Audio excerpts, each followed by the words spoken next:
Can I just point out how extremely short my hair is right now? And how extremely beautifully blue it is. I just went to like the hairdresser and just look at this. Walking next to you may seem to be just another little thing in the world you see, but the truth is it just means so much to me. Oh, I'm gonna wag my tail. Hi everyone, welcome back in a brand new video of Peter Pink and yep, that's me. I'm kind of glowing, like I'm giving light. I got the feeling that the sun is just shining on my face and I'm becoming an angel over here. So yeah, from now on I identify as Angel Kym. No, of course that's not true. I'm just joking. What this video will be about? This video will be about polytherianthropy. Why? Because I've kind of felt and experienced that many people don't really understand what polytherianthropy is or what it's like to be a polytherian, or we can explain being a polytherian and stuff like that. I'll also be giving the definition, giving my personal experiences, what I kind of heard from others, and I'll give my personal opinion about kind of things like 1 stereotype versus 2 stereotypes versus 10 plus stereotypes. What is a polytherian? A polytherian is someone who identifies as more than one animal. It's a person who has more than one stereotype. The polytherianthropy is having more than one stereotype or identifying as more than one animal. There's nothing really more tied to this. You don't need an explanation, you don't need to know your stereotypes, stuff like that to be a polytherian. You only have to identify as more than one animal. I myself am a polytherian. I identify as a Swiss white shepherd dog and as a pink river dolphin. My Swiss white shepherd dog stereotype is kind of a bit more dominant. It's like more in my personal life. It comes out more like I'm just always more doggish than dolphinish, let's say.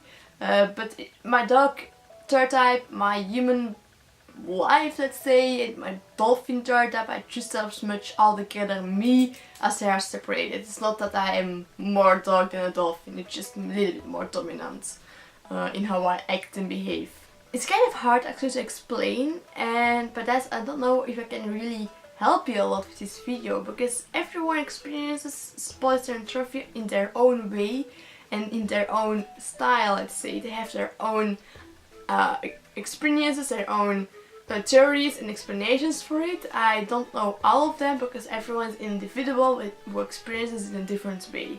Everyone experiences the one main thing, identifying as more than one animal, but from there on it can really go everywhere with polytherianthropy. I myself, I believe I'm a polytherian because of dual souls. The dual soul theory is a theory where you believe that you have multiple souls in one body.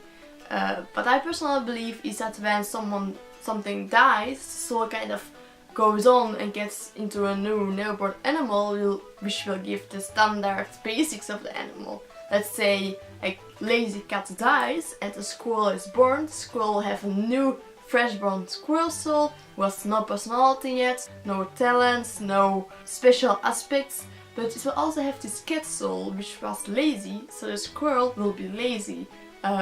Besides what is learned and teaches from surroundings and parents of stuff like that, because I notice also have a huge influence on how people behave, but I just believe the squirrel will automatically be lazy because the cat was lazy. I'm an angel.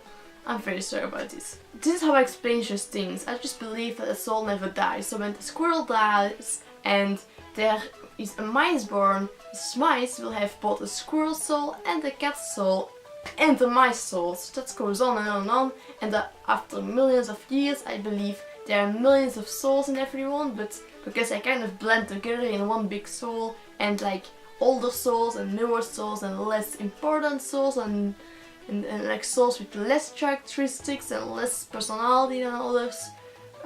So I believe that's why most people only feel one soul, usually the newborn human soul, or 2 or 3 souls. That's how I explain it.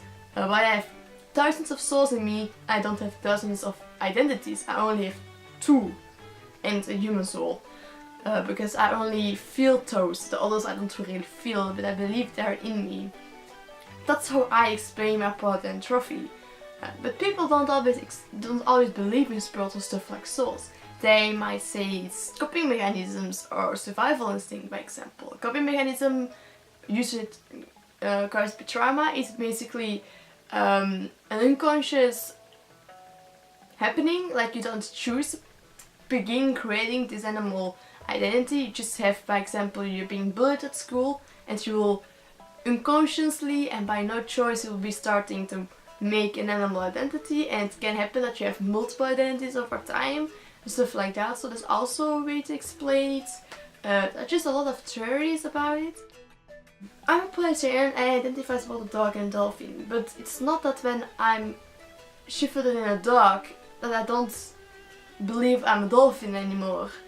It's not like they're completely separated. It's not like they're all just me, just as much as the dog me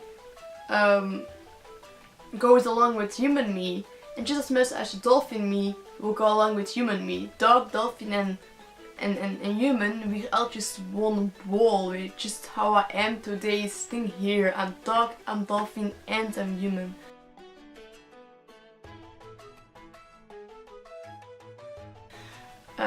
I have dog shifts, I have dolphin shifts. I identify as a dog and as a dolphin. Like when I look in a mirror, I see me standing there as a human, but I can also imagine seeing me standing there as a dolphin and as a dog. So having multiple identities doesn't mean they're all separated from each other and like they're real, just that you jump from one to another. For me personally, it's more like they all blend into one thing, but they're still different animals. I think that polytherianthropy is very much possible and that it happens a lot. I think it's very normal to meet another polytherian who was 1 or 3 stereotypes. However, my personal opinion is that the moment you get 7 or 10 or more stereotypes, it gets a little bit more unrealistic in my eyes. It's like having 10 different personalities and 10 different identities. I think it's a bit much. No, this is very much possible in theory and in definition, so I don't have a problem with it because it's possible. And I don't feel what they feel, I don't experience what they experience, so they can say whatever they want. I'm not the one to disbelieve them and say it's not true. However, I think that people who identify as more than 10 animals should kind of sit still and think for a second. Usually those people identify as both a wolf and a dog, but what if you identify as just one animal, a wolf dog, for example? They identify as a fox and a wolf. Well, you have to know, foxes can howl and bark too. Foxes do howl, so it's not like, oh, I like howling, I must be a wolf. I think those people have to kind of sit still and think a bit, and that many animals can actually be one animal because they have a lot of different characteristics and different personalities and different kind of attitudes. Like the one is good at jumping, the other is good in running, and people will kind of separate them by that, but usually it's just one animal. So I think that polytherians are usually also just smaller polytherians with like less stereotypes, or even just one therian. You can identify as a wolf and a fox, but if you go look and you go research a bit, you might actually be a whole different animal. I thought I was a pig and mouse, but it happened to be a dolphin. That's kind of what polytherianthropy is like. You have multiple reasons and explanations, but the core is that you identify as more than one animal, so you have more than one stereotype. They're just polytherians like everyone else. I hope this video kind of learned you something about polytherians and what it's like and stuff like that. If you're a polytherian, please let me know some experiences with you, some theories, some things about you. I love to learn a lot. I haven't heard many theories yet of other people besides multiple souls and multiple past lives, so I love to learn new things. Tell me about you. Tell me about yourself and your polytherianthropy. I love to hear it. Little disclaimer, I mean no offense and no harm or disbelievement to anyone who identifies as more than 10 animals. Like I said, it's possible by theory and by definition. You do you. I don't know what you experience. I'm not trying to disbelieve you. I'm just giving my personal opinion on stuff in general. Not on you, just in general. Woof, PD. And can I say how extremely beautiful weather it is today? Look, look. So I will follow you wherever you may think you'll go, and I'll go along with you.